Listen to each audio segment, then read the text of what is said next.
প্রিয় ছাত্রছাত্রীরা, MB educational YouTube চ্যানেলে সবাইকে স্বাগত জানাই। মানববন্ধন এনজিওর এক অনন্য প্রয়াস অতি সহজে ইংরেজি বিষয়টি শিক্ষার্থীদের কাছে পৌঁছে দেওয়ার জন্য আমাদের এই উদ্যোগটি গ্রহণ করা হয়েছে। তোমাদের ভালো লাগলে চ্যানেলটিতে সাবস্ক্রাইব করবে এবং ভিডিওটিতে লাইক করবে। চলো আজকে আমরা শিখব প্রেসি রাইটিংয়ের নিয়মগুলি কী কী, অর্থাৎ একটি প্রেসি নিখুঁতভাবে লিখতে গেলে যে নিয়মগুলি আমাদের অবশ্যই খেয়াল রাখতে হবে, সেই নিয়মগুলি এখানে আলোচনা করা হবে সবিস্তারে উদাহরণসহ। আশা করি ভিডিওটি তোমাদের শেষ পর্যন্ত ভালো লাগবে। প্রথমেই দেখো, রুলস অফ রাইটিং প্রেসি, অর্থাৎ প্রেসি লেখার নিয়মাবলী সম্বন্ধে আলোচনা করা হয়েছে এই পিডিএফ ফাইলটিতে। প্রথম যে নিয়মটা আমরা অতি অবশ্যই মেনে চলব সেটা হলো রিড দ্য প্যাসেজ কেয়ারফুলি, অর্থাৎ যে প্যাসেজের ওপর প্রেসি লিখতে বলা হয়েছে সেই প্যাসেজটি ভালো করে যত্ন সহকারে পড়তে হবে। এরপর আমাদের কি করতে হবে? Choose important lines, expressions telling important ideas, অর্থাৎ গুরুত্বপূর্ণ লাইন, অভিব্যক্তি, যাতে গুরুত্বপূর্ণ আইডিয়া বা ধারণা নিহিত আছে সেই লাইনগুলি বাছাই করতে হবে মূল প্যাসেজ থেকে। তারপরে কি করতে হবে? Rewrite the lines changing the words only without copying any word from the passage, অর্থাৎ লাইনগুলোকে আমাদের এরপর বাছাই করা লাইনগুলিকে পাল্টে ফেলতে হবে, অর্থাৎ তাতে ব্যবহার করা শব্দগুলোকে পুরোপুরি পরিবর্তন করে নিজস্ব শব্দ দিয়ে ওই লাইনগুলোকেই লিখতে হবে। শুধুমাত্র কিওয়ার্ড যেগুলো আছে, without copying any word from the passage থেকে কোনো ওয়ার্ড নেওয়া যাবে না এক্সেপ্ট কিওয়ার্ডস, শুধুমাত্র কিওয়ার্ডস যেগুলো আছে খুব গুরুত্বপূর্ণ শব্দ। ধরো কোনো প্যাসেজ ডেমোক্রেসি নিয়ে লেখা, সেক্ষেত্রে ডেমোক্রেসি শব্দটা তোমরা ব্যবহার করতে পারবে, বা কোনো শব্দ ধরো ক্রিকেট বা ফুটবল নিয়ে লেখা, সেক্ষেত্রে ক্রিকেট বা ফুটবল শব্দগুলো ব্যবহার করতে পারবে। অর্থাৎ বাছাই করা লাইনগুলোকে যখন প্রেসির জন্য ব্যবহার করবে তখন ওই লাইনগুলিতে ব্যবহার করা শব্দগুলো যথাসম্ভব পাল্টে দিতে হবে এবং নিজস্ব শব্দ দিয়ে ওই লাইনগুলিকে অর্থ এক রেখে, এখানে বলেছে দেখো, and without altering the meaning at all, কোনো রকম লাইনগুলির অর্থ পরিবর্তন না করে ওই লাইনগুলিতে ব্যবহার করা শব্দগুলিকে পাল্টে দিয়ে বা পরিবর্তন করে নিজস্ব শব্দে ওই লাইনগুলিকে লিখতে হবে। এবং একান্ত যদি শব্দ মূল প্যাসেজ থেকে নিতেই হয়, সেটা কিন্তু শুধুমাত্র কিওয়ার্ড অর্থাৎ গুরুত্বপূর্ণ শব্দটা নিতে পারবে। এছাড়া article, preposition, helping verb, am is are, ওয়াজওয়ার এগুলো নেওয়া যায়, এগুলোতে কোনো প্রতিবন্ধকতা বা বাধা আলাদা করে নেই। কিন্তু যেটা বারবার বলা হচ্ছে, মূল প্যাসেজটি ভালো করে পড়ে গুরুত্বপূর্ণ লাইনগুলি বাছাই করার পর সেই লাইনগুলিকে নিজস্ব শব্দ দিয়ে লিখতে হবে। কোনো রকম লাইনগুলোর মানে যেন না পাল্টে যায়, এবং সেই সঙ্গে লাইনগুলোতে প্যাসেজ থেকে একমাত্র সাহায্যকারী ক্রিয়া বা কনজাংশন বা প্রিপোজিশন, আর্টিকেল এগুলো প্যাসেজ থেকে নিয়ে লাইনে তুমি ব্যবহার করতেই পারো, কারণ এগুলো কোনো একটি লাইন লিখতে গেলে এগুলো কিছু কমন জিনিস যেগুলো আমরা ব্যবহার করতে পারি। তাছাড়া কোনো শব্দ প্যাসেজ থেকে নেওয়া যাবে না, শুধুমাত্র কিওয়ার্ড ছাড়া। কিওয়ার্ড বলতে যেটা বারবার বলছি, কোনো একটা বিশেষ টপিকের ওপর ধরো আলোচনা করা হয়েছে গণতন্ত্র নিয়ে বা ইলেকশন নিয়ে, সেক্ষেত্রে গণতন্ত্র বা ইলেকশন বা পরীক্ষা নিয়ে লেখা হয়েছে এক্সামিনেশন, এই শব্দগুলো তোমরা তোমাদের নতুন লাইনগুলোতে ব্যবহার করতে পারো। তাছাড়া কিন্তু মূল প্যাসেজ থেকে কোনো শব্দ নেওয়া যাবে না। তোমরা যখন গুরুত্বপূর্ণ লাইনগুলোকে নিজেদের মতো করে লিখছো, তখন আবার বলছি, প্যাসেজ থেকে কোনো শব্দ নেওয়া যাবে না শুধুমাত্র কিওয়ার্ড ছাড়া।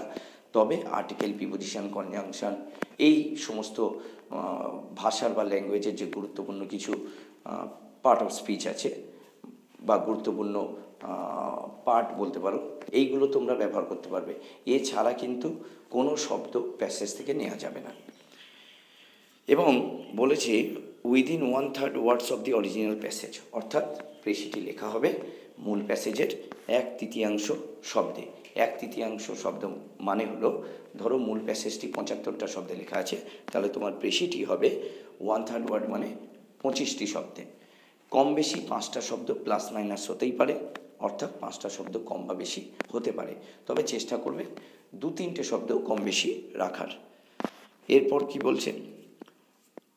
Don't mention in the precis the examples given in the passage, আরেকটা যে ভুল তোমরা বারবার করো ছাত্রছাত্রীরা, যে প্রেসির মধ্যে উদাহরণ দেওয়া, মূল প্যাসেজে কোনো উদাহরণ থাকলে হয়তো লেখক তার আইডিয়া বা ধারণাটা স্পষ্টভাবে ব্যাখ্যা করার জন্য কিছু উদাহরণ দিয়েছেন, সেই উদাহরণগুলো তোমরা ভুল করে প্রেসির মধ্যে তোমরা ইনক্লুড করে ফেলো বা প্রেসিতে লিখে ফেলো। এটা কিন্তু করা যাবে না। বারবার বলা হচ্ছে প্রেসিতে কখনো কোনো উদাহরণ দেয়া যাবে না। যদি দেখো 1/3 ওয়ার্ড হচ্ছে না, ধরো মূল প্যাসেজটা যত শব্দে লেখা তার 1/3 শব্দে যখন প্রেসি লিখছো, দেখা যাচ্ছে প্রেসির যে ওয়ার্ড লিমিট বা শব্দ সংখ্যা, সেই নাম্বার অফ ওয়ার্ডস সেটা 1/3 হচ্ছে না, একটু কম হয়ে যাচ্ছে। তখন তোমরা অরিজিনাল প্যাসেজে উদাহরণ দেয়া থাকলে সেই উদাহরণ কিন্তু তখনও নেবে না, কিন্তু উদাহরণটার মাধ্যমে লেখক যা বলতে চেয়েছে সেইটা কিন্তু তোমরা, সেই মূল আইডিয়াটা কিন্তু তোমাদের প্রেসির মধ্যে ইনক্লুড করতে পারবে। অর্থাৎ অরিজিনাল প্যাসেজ থেকে কখনো উদাহরণ প্রেসিতে নেওয়া যায় না। একান্ত প্রেসির শব্দ সংখ্যা যদি কম হয়ে যায়, মূল প্যাসেজের 1/3 ওয়ার্ডে না হয়, তখন তোমরা ওই উদাহরণগুলোর মাধ্যমে, এক্সাম্পলগুলোর মাধ্যমে লেখক যা বলতে চেয়েছেন সেই আইডিয়াটুকু তোমরা তোমাদের প্রেসিতে ইনক্লুড করতে পারো।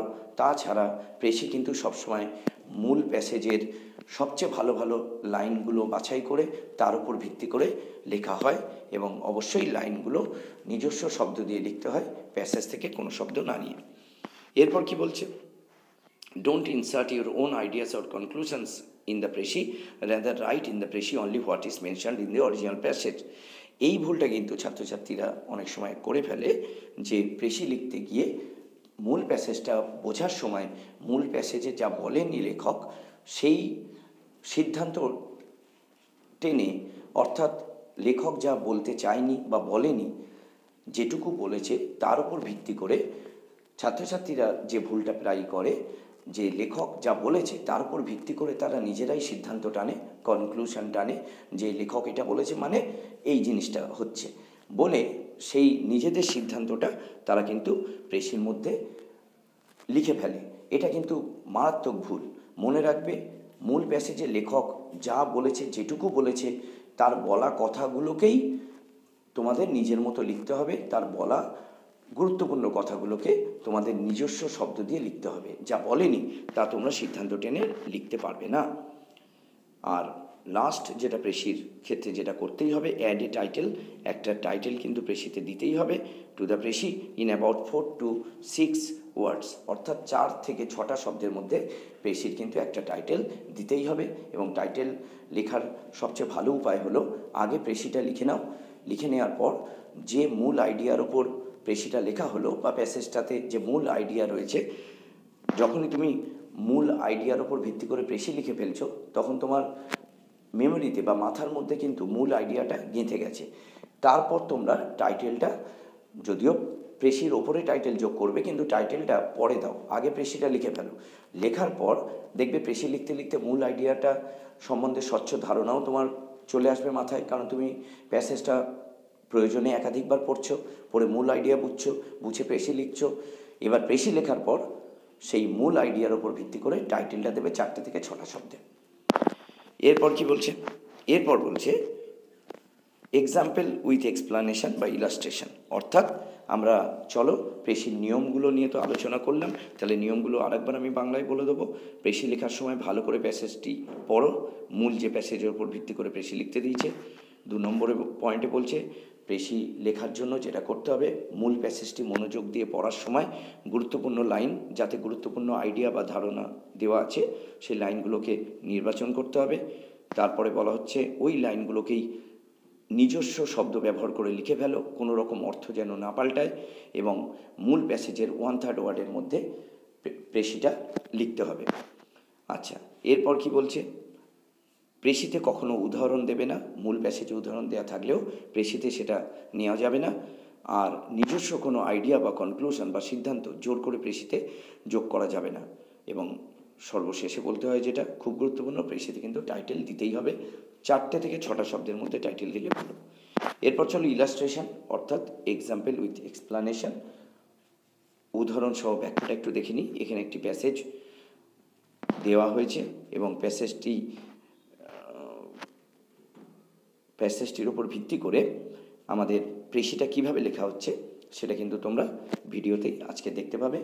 আশা করি তোমরা যদি এই নিয়ম মেনে পেশি লেখো তাহলে 100% নাম্বার কিন্তু তোমরা পরীক্ষায় তুলতে পারবে। দেখো, writing is one of the most marvellous things ever invented by man.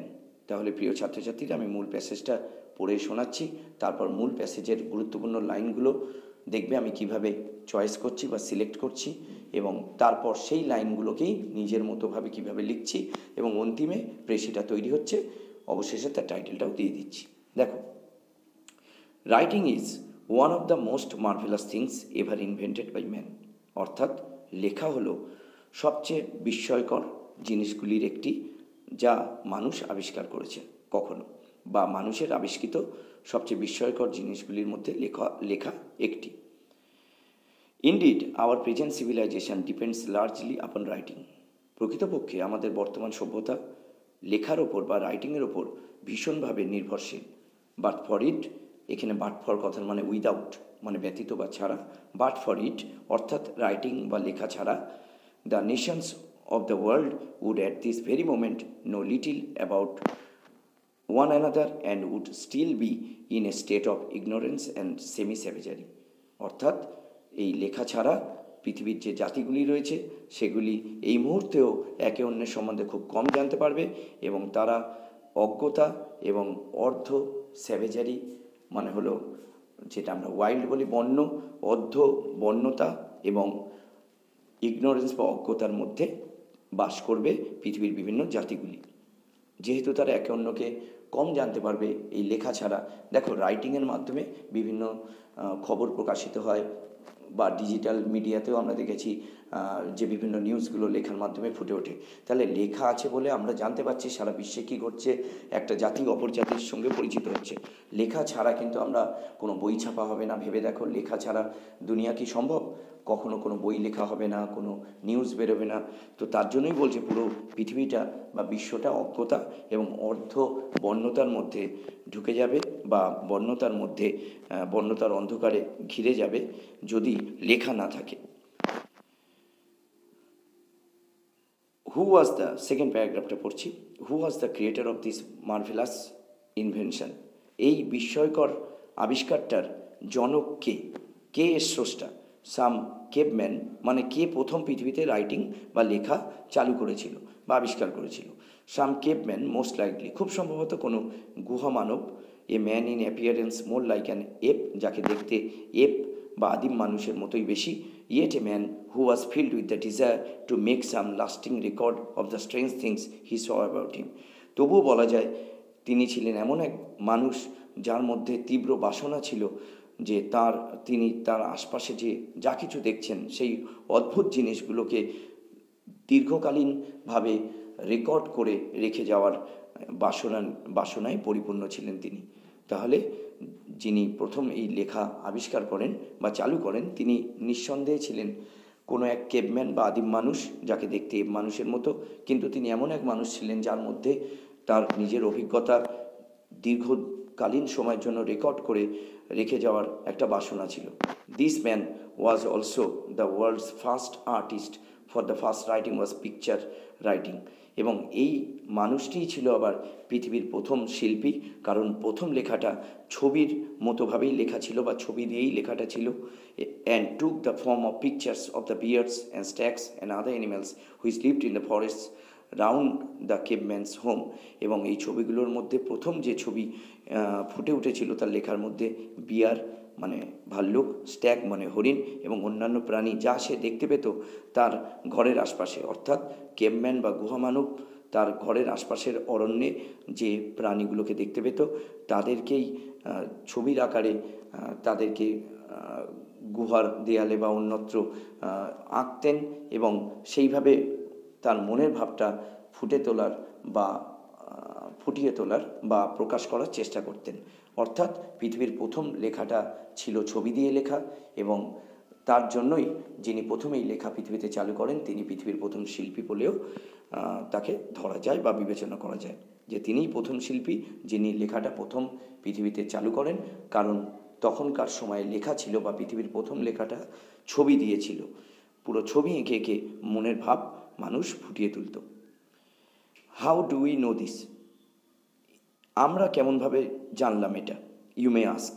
তুমি হয়তো প্রশ্ন করতে পারো বা তোমরা প্রশ্ন করতে পারো যে আপনারা জানলেন কি করে যে পৃথিবীর প্রথম লেখাটা আবিষ্কার করেছে কোনো গুহামানব এবং সেটা ছবির আকারেই ছিল? The answer is that in certain parts of the world there are caves on the walls of which such pictures may be seen. উত্তরটা হলো পৃথিবীর কিছু জায়গা রয়েছে যেখানে এমন গুহা পাওয়া গেছে যে গুহার দেয়ালে কিছু ছবি দেখা গেছে, ড্রন and painted many thousand years এগো, বেশ কয়েক হাজার বছর আগে যেগুলো আঁকা হয়েছে এবং যেগুলো রং করে ফুটিয়ে তোলা হয়েছে। This ancient cavemen had minds like small children. এই সমস্ত প্রাচীন যে কেভমেন বা গুহামানব ছিল তাদের মন ছিল ছোট ছোট শিশুদের মতো। Just as they drew pictures of things they saw in the world about them.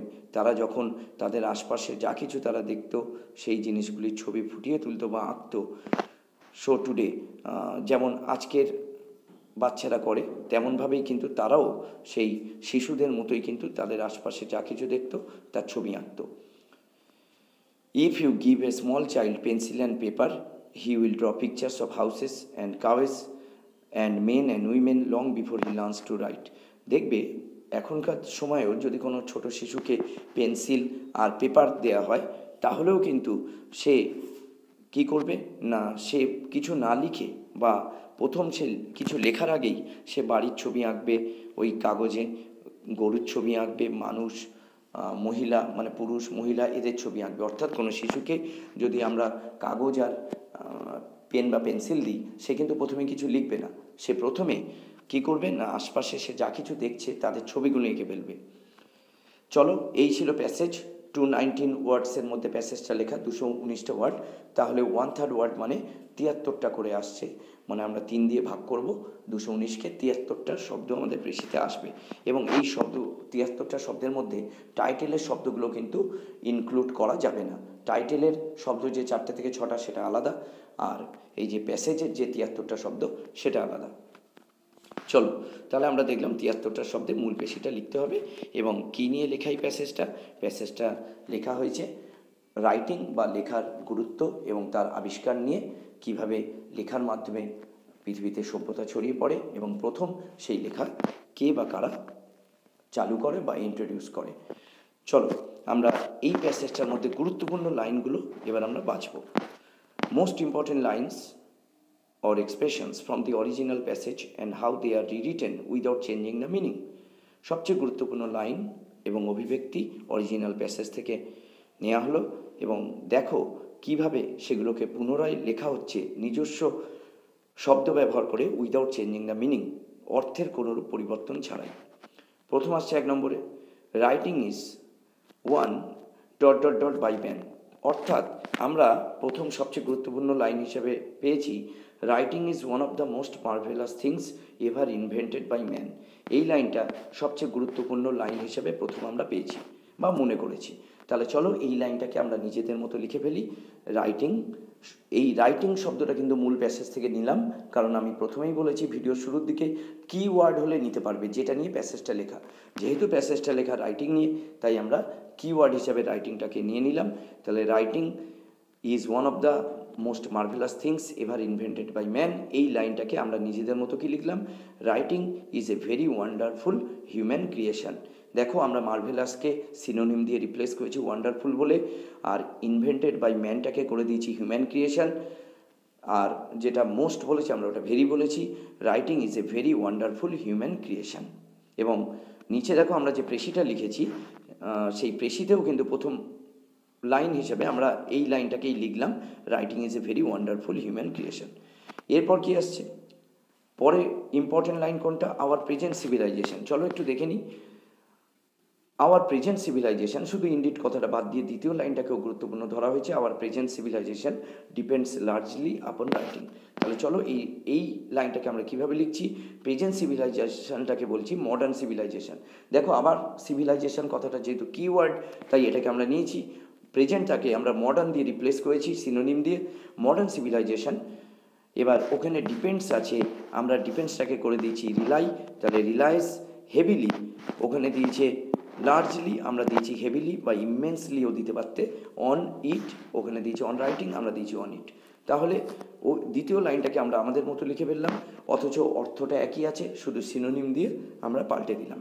Modern civilization ডিপেন্ডসের জায়গায় রিলাইজ, লার্জলির জায়গায় হেভিলি বা ইমেন্সলি, অন রাইটিং আছে অন ইট। এরপর আসছে 3 নম্বর গুরুত্বপূর্ণ লাইন কোনটা, but for it the nations of the world are semi savagery. তার মানে 3 নম্বর সবচেয়ে গুরুত্বপূর্ণ লাইন, প্যাসেজে দেওয়া 3 নম্বর লাইনটাই বলা হচ্ছে 3 নম্বর সবচেয়ে গুরুত্বপূর্ণ line. But for it the nations of the world would at this very moment know little about one another and would still be in a state of ignorance and semi savagery. অর্থাৎ এই writing ছাড়া পৃথিবীর বিভিন্ন জাতিগুলো একে অন্যের সম্বন্ধে কম জানবে, এমনকি আজকের সময়েও, এবং তারা অজ্ঞতা ও অর্ধবন্যতার মধ্যে ডুবে যাবে। তাহলে এই লাইনটাকে আমরা আমাদের মতো লিখছি, citizens across the globe would lack sufficient mutual acquaintance. অর্থাৎ আমরা যেটা নেশনস অফ দ্য ওয়ার্ল্ড বলেছি ওটাকে পাল্টেছি সিটিজেন্স অ্যাক্রস দ্য গ্লোব, অর্থাৎ সারা দুনিয়ার যে নাগরিকরা, would lack sufficient mutual acquaintance. এখানে বলেছে কি, এখানে বলেছে would at this very moment know very little about one another, অর্থাৎ এই মুহূর্তেও একে অন্যের সম্বন্ধে খুব কম জানবে, সেটাই আমরা বলছি খুব কম জানবেটা আমরা বলছি উড ল্যাক সাফিসিয়েন্ট। একে অন্যের সম্বন্ধে এটাকে বলেছি মিউচুয়াল, আর একে অন্যের সম্বন্ধে জ্ঞান মানে নলেজটাকে বলেছি অ্যাকোয়ান্টেন্স। তার মানে সারা দুনিয়ার নাগরিক যারা আছে, সিটিজেন্স অ্যাক্রস দ্য ওয়ার্ল্ড, অর্থাৎ সারা দুনিয়ার নাগরিকেরা, তারা কি করবে, তাদের অভাব থাকবে যথেষ্ট পরিমাণে পারস্পরিক পরিচিতির। অর্থাৎ এখানে বলেছে তারা খুব কম জানবে একে অন্যের সম্বন্ধে, সেটা বলছি তাদের অভাব থাকবে যথেষ্ট পারস্পরিক পরিচিতির, এবং বলেছে তারা অজ্ঞতা ও অর্ধবন্যতায় ডুবে যাবে, সেটাকে বলেছে কি অ্যান্ড বি স্টুপিড। অজ্ঞতাকে আমরা ইগনোরেন্ট মানে অজ্ঞ বলি, ইগনোরেন্স মানে অজ্ঞতা বলি। তো এখানে ইগনোরেন্সটাকে আমরা ইগনোরেন্ট ধরে নিয়ে তার সিনোনিম স্টুপিড করেছি, এবং বলেছে কি সেমি স্যাভেজারি, সেমিটাকে আমরা পার্সিয়ালি বলেছি, আর স্যাভেজারিটাকে বলেছি বারবারিক উইদাউট ইট, মানে তারা হয়ে যাবে বোকা বা অজ্ঞ এবং আংশিকভাবে বারবারিক বা বন্য। উইদাউট ইট মানে উইদাউট রাইটিং। তাহলে লেখা ছাড়া পৃথিবীর বা এই দুনিয়ার নাগরিকরা একে অন্যের সম্বন্ধে কম জানবে, এবং তারা বোকা বা অজ্ঞ ও আংশিকভাবে বারবারিক বা বলতে পারো বন্য থাকবে। তারপরে গুরুত্বপূর্ণ লাইন ধরেছে, the creator of this marvellous invention some cavemen dot dot দিয়েছে। চলো তাহলে আমরা দেখে নিই এরপর গুরুত্বপূর্ণ লাইন বা এক্সপ্রেশন কী ধরেছে।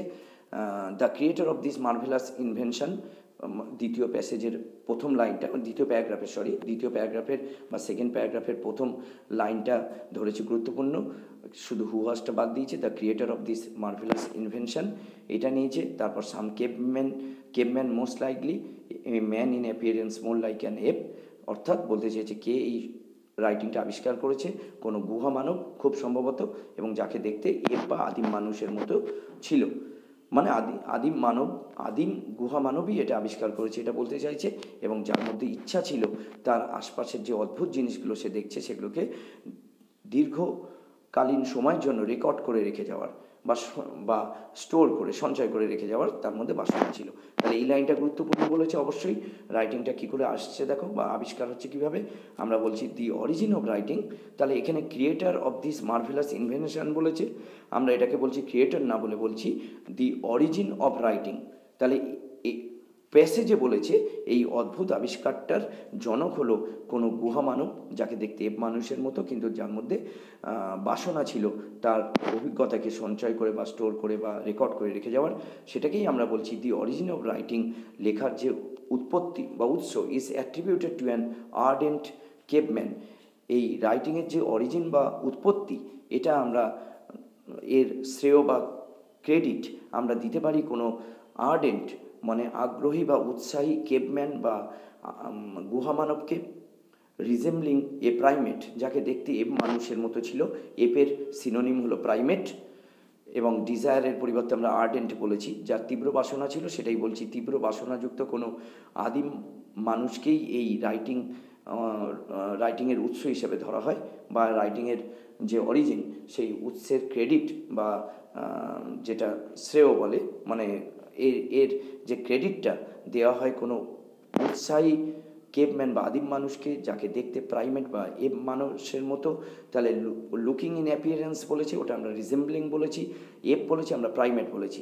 And eager to store his experiences durably, ওখানে বলেছে লাস্টিং রেকর্ড, আমরা ওটাকে বলছি ডিউরেবলি স্টোর করা, to store his experiences durably. ওখানে স্ট্রেঞ্জ থিংস বলেছে, আমরা তার পরিবর্তে এক্সপিরিয়েন্সেস বলেছি। অর্থাৎ ওখানে যা বলেছে যে এই বিস্ময়কর আবিষ্কারের জনক হিসেবে কি কোনো কেভম্যানকে ধরা হয় বা আদিম গুহা মানবকে ধরা হয়, যাকে দেখতে মানুষের মতো ছিল, কিন্তু যার মধ্যে এক বাসনা ছিল তার আশপাশে যে অদ্ভুত জিনিসগুলো সে দেখছে সেগুলোকে দীর্ঘকালীন সময়ের জন্য রেকর্ড করে যাওয়ার, সেটাকেই বলছি। তাহলে রাইটিংয়ের অরিজিনটার যে ক্রেডিট সেটা দেওয়া হয় কোনো উৎসাহী গুহা মানবকে, যাকে দেখতে প্রাইমেট বা এপের মতো ছিল, কিন্তু যে আগ্রহী ছিল তার অভিজ্ঞতাগুলোকে দীর্ঘকালীন সময়ের জন্য স্টোর বা সঞ্চয় করে রেখে যাওয়ার। দেখলে তোমরা বুঝতে পারবে ছাত্রছাত্রীরা যে মূল যে প্যাসেজ থেকে লাইনগুলো বাছা হয়েছে, গুরুত্বপূর্ণ লাইন, যাতে গুরুত্বপূর্ণ কথাটা বলা আছে, সেই লাইনের কথাটা কিন্তু কোনো রকম পরিবর্তন না করেও নিজস্বভাবে নিজস্ব শব্দ দিয়ে কত সুন্দর করে প্রেসি লেখা যায়। দেখো, আমি কিন্তু এখানে নিজের থেকে কিচ্ছু লিখিনি, আমি কোনো আইডিয়া বা সিদ্ধান্ত কিন্তু জোর করে আমি চাপাইনি কোনো লাইনেই। আমি গুরুত্বপূর্ণ লাইন বেছেছি, সেই গুরুত্বপূর্ণ লাইনে বলা গুরুত্বপূর্ণ কথাটা শুধু আমার নিজস্ব ভঙ্গিমায় নিজস্ব শব্দ ব্যবহার করে আমি লিখছি। আমি কিন্তু জোর করে নিজের থেকে যা বলা নেই তা কিন্তু এখানে চাপিয়ে দিইনি। 5 নম্বর গুরুত্বপূর্ণ লাইন কোনটা? This man was also the world's first artist. তাহলে দেখে নিই 5 নম্বর লাইন কোথায়। হ্যাঁ, 5 নম্বর লাইন আসছে। হ্যাঁ, this man was also the world's first artist, for the first writing was picture writing and took the form of pictures of the bears and stags and other animals which lived in the caveman's home। অর্থাৎ কি বলছে না, এই যে প্রথম যে লোকটি এই লেখাটাই আবিষ্কার করলো বা লিখলো, সে কিন্তু পৃথিবীর প্রথম আর্টিস্টও বটে, শিল্পীও বটে, কারণ তার লেখাটা প্রথম লেখাটা ছবি দিয়ে তৈরি ছিল। অর্থাৎ প্রথম যে মানুষ লেখা আবিষ্কার করেন বলে ধরা হচ্ছে, সে কিন্তু সত্যিকারের এখনকার যে অ আ হ্রস্ব দীর্ঘ বা এবিসিডি এরকম কোনো ফন্ট আবিষ্কার করেনি। সে কী করতো, তার মনের ভাব ফুটিয়ে তোলার জন্য বা আশপাশে যা কিছু দেখতো সেটাকে রেকর্ড করে রাখার জন্য বা প্রকাশ করার জন্য সে ছবির আশ্রয় নিয়েছিল। তাহলে এটা গুরুত্বপূর্ণ লাইন। তাহলে চলো আমরা দেখে নিই, তাহলে আমরা কী লিখবো এটা। এই পুরো কথাটাকে, যে প্রথম আর্টিস্ট হলেন এই গুহা মানবটা বা প্রথম শিল্পী হলেন ইনি, কারণ ইনি প্রথম ছবির আকারে লেখাটা লিখেছিলেন। যেহেতু ছবির আকারে লিখেছিলেন, তাহলে যারা ছবি আঁকে তাদের শিল্পী বলে, তাই ইনি হলেন প্রথম শিল্পী, এবং সেই সঙ্গে তার লেখাটাও হলো প্রথম শিল্পকর্ম বলতে পারো। তো সেটাকেই একসঙ্গে বলছি, the initial writing of this first writer. First কথাটা আমি মূল প্যাসেজ থেকেই ব্যবহার করেছি, এটা কিওয়ার্ড। তাহলে এই প্রথম লেখকটার যে প্রথম লেখা কম্প্রাইজড মানে তোমরা জানো, কনসিস্ট অফ গঠিত হওয়া বা গড়ে ওঠা, imagery of animals straying around him. অর্থাৎ তার আশপাশে যে অ্যানিম্যালগুলো বা পশুগুলো সে দেখত, তাদের ছবি নিয়েই কিন্তু এই প্রথম লেখকের প্রথম লেখাটা তৈরি হয়েছিল। অর্থাৎ যিনি ফার্স্ট রাইটার, প্রথম লেখাটা লিখলেন, তিনি কিন্তু এই তার আশপাশে ঘুরে বেড়ানো অ্যানিম্যালদের ছবিটা দিয়েই প্রথম রাইটিংটা তার তৈরি করলেন বা লিখলেন। এরপর কি আসছে 6 নম্বর গুরুত্বপূর্ণ line, in certain parts of the world many thousand years ago. কী বলছে এইখানে? আবার গুরুত্বপূর্ণ লাইন ধরেছে এটা, in certain parts the answer is, মানে আমরা বুঝলাম কি করে যে প্রথম লেখাটা কোনো গুহা মানবী আবিষ্কার করেছে, সেই প্রথম শিল্পী। তার উত্তর হলো, in certain parts of the world there are caves on the walls of which such pictures may be seen, drawn and painted many thousand years ago. এর প্রমাণস্বরূপ বলা হচ্ছে, পৃথিবীর বিভিন্ন প্রান্তে একাধিক গুহা পাওয়া গেছে, যে গুহার দেয়ালে এই রকমের ছবিগুলো আঁকা আছে, কয়েক হাজার বছর আগে এগুলো কিন্তু আঁকা হয়েছিল। তাহলে এই লাইনটাকে কি বলবে? এই লাইনটাকে বলছি আমরা অ্যান্টিক পিক্টোগ্রাফি। দেখো, পিক্টোগ্রাফি মানে গ্রাফ মানে লেখা, রাইটিং, আর পিক্টো কথাটা আসছে পিকচার থেকে। তার মানে ছবির মাধ্যমে বা পিকচারের মাধ্যমে যা কিছু লেখা হয় তাকে পিক্টোগ্রাফি বলে। আর অ্যানসিয়েন্ট বা প্রাচীন বলেছে, তাই তাকে অ্যান্টিক বলছি, তার সিনোনিম হিসাবে অ্যান্টিক পিক্টোগ্রাফি। অর্থাৎ প্রাচীন ছবির মাধ্যমে যে লেখা, অন কেভ ওয়ালস, গুহার দেয়ালগুলিতে প্রাচীন ছবির মাধ্যমে যে লেখা, সেই গুহার দেয়ালগুলিতে, এগুলি টেস্টিফাই টু দিস, এগুলি কিন্তু প্রমাণ দেয় যে প্রথম লেখাটা ছবি নিয়েই তৈরি ছিল। তাহলে এটা অ্যানসিয়েন্টের সিনোনিম অ্যান্টিক ব্যবহার করা হয়েছে, আর পিকচার রাইটিংয়ের সিনোনিম পিক্টোগ্রাফি ব্যবহার করা হয়েছে। তাহলে বলছি কি, প্রাচীন যে পিক্টোগ্রাফি বা প্রাচীন যে ছবি সম্বলিত লেখা অন কেভ ওয়ালস, মানে গুহার ভেতরের দেয়ালগুলিতে, টেস্টিফাই টু দিস, সেটা কিন্তু এর সাক্ষ্য বা প্রমাণ বহন করে যে প্রথম লেখাটা কোনো কেভম্যানই করেছিল। তার কারণ যে ওই গুহায় বাস করতো সেই কিন্তু গুহার দেয়ালে এগুলো আঁকতো। চলো এরপর কি বলছে গুরুত্বপূর্ণ line, this ancient cavemen like small children. বলেছে এই সমস্ত অ্যানসিয়েন্ট কেভমেনগুলো, প্রাচীন যে গুহা মানব, এদের মন ছিল ছোট ছোট শিশুদের মতো। এইটা গুরুত্বপূর্ণ লাইন। তারপর আর বলেনি যে শিশুরাও এখন এখন যেরম শিশুদের কাগজ অথবা পেন পেন্সিল দিলে তারা ছবি আঁকে, কোনো কিছু লেখা শুরু করার আগেই প্রথম শিশুরা কিন্তু ছবি আঁকে, এই জিনিসটা তারাও করতো। এটা বলার দরকার নেই, কারণ বলেছি এক্সাম্পল নেওয়া যাবে না। শুধু বলবো এদের শিশুদের মতো বা শিশুসুলভ মন ছিল, ব্যাস। এবার শিশুরা এখন কি করে তারা তাই করতো, এই এক্সাম্পল দেওয়া যাবে না। চলো তাহলে এটা কি হবে, তাহলে লাস্টের যে পয়েন্ট, সবচেয়ে গুরুত্বপূর্ণ লাইন হলো এই অ্যানসিয়েন্ট কেভমেন, প্রাচীন গুহা মানবরা ছিল ছোট ছোট শিশুদের মতো।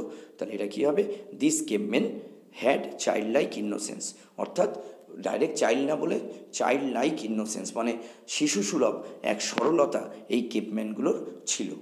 তার মানে শিশুদের মতোই তারা ছবি আঁকতো, এটা বুঝিয়ে যাচ্ছে। তো চলো আমরা সবচেয়ে গুরুত্বপূর্ণ লাইনগুলো এবং তাদেরকে কিভাবে নিজের মতো করে লেখা যায় সেটা দেখালাম। এরপর আমরা মূল যে ফাইনাল প্রেসি মানে ফাইনাল ড্রাফট অফ প্রেসির মূল খসড়াটা এবার আমরা লিখে ফেলবো।